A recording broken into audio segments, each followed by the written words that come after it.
أنا كريم، باغي نعاود لكم قصة واقعية. كان واحد الشاب سميتو ياسين، شاب بسيط وقلبه نقي، كيآمن بالصداقة أكثر من أي حاجة في الدنيا. كان عنده واحد الصاحب سميتو حمزة، كيعرفوا من صغرهم، كبروا مع بعضياتهم وقسموا حتى الخبز والملح. ياسين كان ديما واقف مع حمزة في الشدة قبل الرخاء. إلا طاح حمزة ياسين يوقفو، إلا احتاج شي حاجة ياسين يعطيها بلا حساب.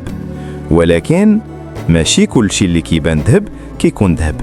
نهار من النهارات جات فرصة خدمة زوينة لياسين، مشروع صغير غادي يبدلو حياته. فرح بزاف، وأول واحد قال ليه هو حمزة، حيث كان كيعتبرو خوه ماشي غير صاحب. حمزة بين عليه الفرحة، ولكن من الداخل كان الحسد ياكل فيه. دازت أيام قليلة وياسين تفاجأ، المشروع ديالو تسرق والفكرة دارت عند واحد آخر، وبالصدفة عرف الحقيقة، حمزة هو اللي دارها. مشى عطى الفكرة ديالو للناس اخرين وباعها. الصدمة كانت كبيرة، ماشي غير حيت المشروع ضاع، ولكن حيت الطعنة جات من أقرب واحد لقلبه. مشى ياسين واجه حمزة وقال ليه علاش درتي فيا هكا، كنت كنعتبرك خويا. حمزة هبط راسو وقال اسمح لي، الطمع دار فيا وبغيت ننجح بأي طريقة. ولكن كان فات الفوت.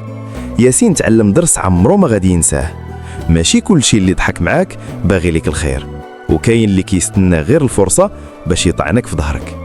ومن داك النهار ولا ياسين كيعرف مزيان شكون يدخل لقلبه وشكون غير يتخلى عليه بلا ندم.